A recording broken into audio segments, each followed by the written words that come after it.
नमस्कार दोस्तों, मैं रामपाल लोधी आज आपके सामने लेकर आया हूँ विदेशी आगमनों में जो दूसरे विदेशी भारत में आए डच, उनके ऊपर थोड़ी सी चर्चा करने वाले हैं आज अपन। आज हम एमपी का भी आपको पता हो भी वीडियो निकाला है, इसलिए ज़्यादा चर्चा तो नहीं करेंगे, बस थोड़ी डच ही लेंगे। नेक्स्ट वीडियो में हम अंग्रेज़ों से शुरुआत करेंगे।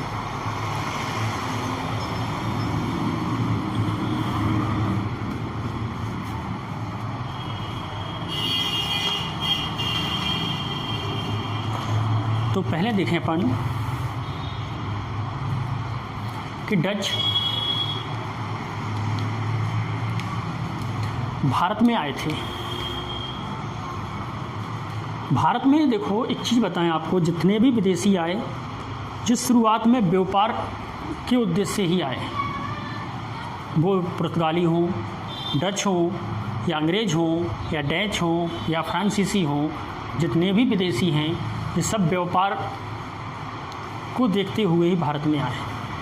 इसी के तौर पर नीदरलैंड के निवासी थे जिन्हें आज अपन हॉलैंड बोलते हैं, हालैंड, ये नीदरलैंड के निवासी थे डच, जो भारत में व्यापार करने के उद्देश्य से भारत में प्रवेश किया। ये आए थे आपके 1995-96 में भारत में आए। आप क्वेश्चन ये मत पूछना आप कि सर कई जगह किताबों में मिलता है कि अंग्रेज पहले आए थे, बिल्कुल गलत है वो।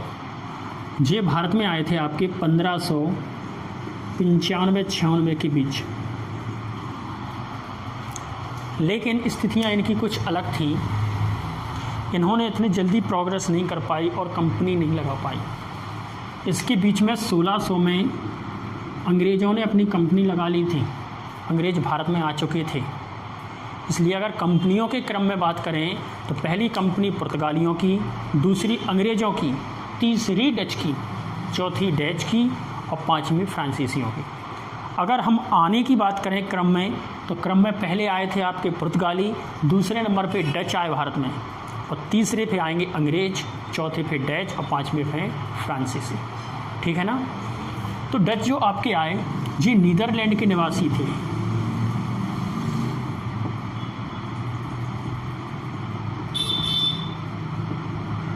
नीदरलैंड के निवासी थे जो भारत में व्यापार के उद्देश्य से आए थे।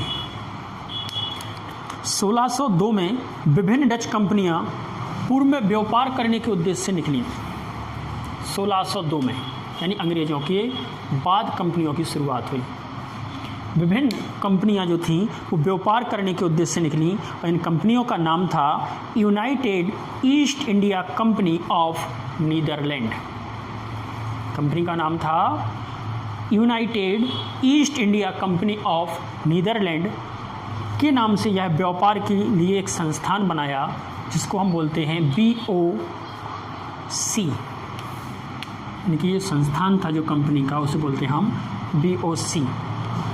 डच व्यापारिक व्यवस्था, सहकारिता या कार्टेज जिसे बोलते थे हम, वही परमिट वाली व्यवस्थाएं होंगी लगभग, के साथ भारत में आए थे। भारत के साथ व्यापार के लिए सर्वप्रथम संयुक्त पूंजी कंपनी, जो पूंजी लगाने की बात करें अगर हम, अभी तक जो पुर्तगाली थे उन्होंने पूंजी नहीं लगाई थी, वो तो सिर्फ यहाँ से ले जा रहे थे, लेकिन सर्वप्रथम संयुक्त पूंजी कंपनी डचों ने ही दी। सर्वप्रथम ध्यान रखे रहना, संयुक्त पूंजी कंपनी डचों ने ही आरंभ की। डच मूल रूप से काली मिर्च व अन्य मसालों का व्यापार करने के उद्देश्य से आए थे। आपको पता होगा कि काली मिर्च हमारे भारत में कहाँ पर पाई जाती है। इलायची पहाड़ी का नाम सुना हो आपने, उसी क्षेत्र में, केरल साइड, दक्षिण भारत में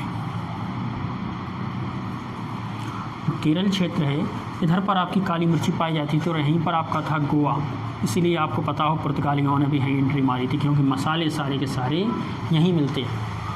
बहुत सारे लोग पूछते हैं सर यहाँ मसाले क्यों मिलते, क्या कारण है, भारत में और कहीं मसाले क्यों नहीं मिलते। एक आध दिन हम इस पर चर्चा करेंगे आपको कि क्यों मिलते, क्योंकि यहाँ पर मानसून और यहाँ पर मानसून में अंतर है, इसलिए फसलों में भी अलग अलग अंतर है। जहाँ जैसा मानसून होता है फसल वहाँ पर वैसी ही होती है। जब भूगोल में अपन जब पढ़ेंगे तब हम डिटेल में बताएंगे। तो ये जो उद्देश्य आए थे, जो काली मिर्ची और मसाले लेने के उद्देश्य से भारत में आए थे, ठीक, व्यापार करने के उद्देश्य से भारत में आए थे। और इन्होंने क्या है, कासिम बाजार में रेशम की चक्की या चक्री का उद्योग स्थापित किया था। जो रेशम हमारे यहाँ से उपलब्ध होता था उसकी चक्री बनाई गई थी, उसके कपड़े बनाने के लिए तैयार किया गया था, जिनमें 3000 कारीगरों को नगद वेतन पर रखा गया था। 3000 कारीगरों को नगद वेतन पर रखा गया था, यानी उन्हें नगद वेतन दिया जाता था। ठीक, ये मसाले मूलतः इंडोनेशिया में मिला करते थे। जो मसाले उन्हें इंडिया में मिलने लगे वो इंडोनेशिया में मिलते थे, तो बड़ा लंबा पड़ता था, इसलिए उन्होंने सोचा कि ठीक है इंडिया से ही काम चला लेंगे हम। ठीक, इंडोनेशिया में मिला करते थे, इसलिए डच कंपनी वहाँ मुख्य केंद्र बनाया गया था। मसालों से अधिक जब उन्होंने उद्योग बनाए कपड़े के ऊपर चले वो, तो उन्होंने मसालों को तो छोड़ा, कपड़ों में पकड़ गए।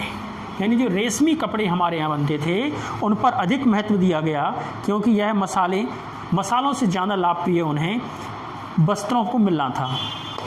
भारतीय वस्त्रों का या भारतीय वस्तुओं का निर्यात की वस्तु बनाने का श्रेय सबसे पहले ध्यान रखे रहना डचों को ही जाता है, क्योंकि जो पुर्तगाली आपके पास आए थे वो पुर्तगाली मसालों को लेकर चले जाते थे, यहाँ पर कोई चीज़ बनाते नहीं थे, तो हम उसे निर्यात भी नहीं करते थे। लेकिन जब डच आए तो डचों ने यहीं पर 3000 मजदूरों को नगद वेतन पर रखकर उस कपड़ा बनाने का कार्य शुरू किया। इसलिए यहाँ से फिर हमारी भारतीय चीज़ों का निर्यात होने की शुरुआत की अगर हम बात करें तो वो डचों ने ही की। भारत में प्रथम डच फैक्ट्री नौसेना के नायक बादेर हैग द्वारा लगाई गई, जो कहाँ पर लगाई गई थी, 1605 में पहली कंपनी लग रही इनकी 1605 में मछलीपट्टनम आंध्र प्रदेश में स्थापित की गई थी, जबकि अंग्रेज़ों ने कर ली थी 1602 में। तो आप सोचो कि फिर कंपनी तो आगे आ गई ना उनकी। उसके बाद 1610 में डचों ने पुलिकट यानी तमिलनाडु में एक अन्य फैक्ट्री की स्थापना की और उसे अपना मुख्यालय बनाया। यानी जो तमिलनाडु में बनाई गई दूसरी फैक्ट्री, उसी को इन्होंने अपना मुख्यालय स्थापित कर दिया। बंगाल में डचों ने पीपली और चिनुसुरा में फैक्ट्री स्थापित की तथा नवंबर 1759 ईस्वी में कोलकाता के निकट बेदरा के युद्ध में डच अंग्रेज़ों से बुरी तरह पराजित हो गए। अंग्रेज़ों ने अपना अस्तित्व जमा लिया और 1759 नवंबर था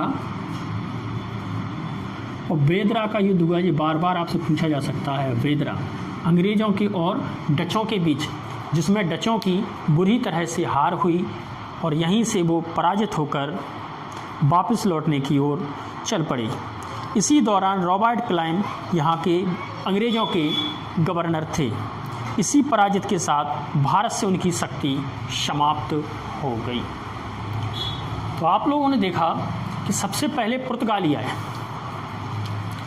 पुर्तगालियों ने मसालों का व्यापार किया। वास्को डी गामा जब आया, वास्को डी गामा के बाद फिर एक और पुर्तगाली आया। उसके बाद फिर से 1502 में वास्को डी गामा फिर से भारत आया। इस प्रकार उनका आवाजावन बन चुका था और इसी को नियंत्रण रखने के लिए उन्होंने पता हो पहला गवर्नर भेजा था फ्रांसिस्को डी अल्मेडा, जिसने समुद्र को पूरे पर नियंत्रण रखे हुए था। वो समुद्र और हिंद महासागर पर उन्होंने अपना कब्जा जमा लिया था और जो भी यहाँ से जहाज़ जाते थे भारत से अरब के लिए या अरब जहाँ भी व्यापार के लिए निकलते थे उन पर टैक्स लेते थे। टैक्स के पाबंद उन लोगों ने बना रखा था, पूरे समुद्र पर कब्जा जमा रखा था। उसी के बीच में ये डच आ चुके थे, तो डचों भी उन्हीं के क्षेत्र में काम करते थे और उन्हीं के क्षेत्र में आकर अंग्रेज़ों को भी काम करना पड़ेगा।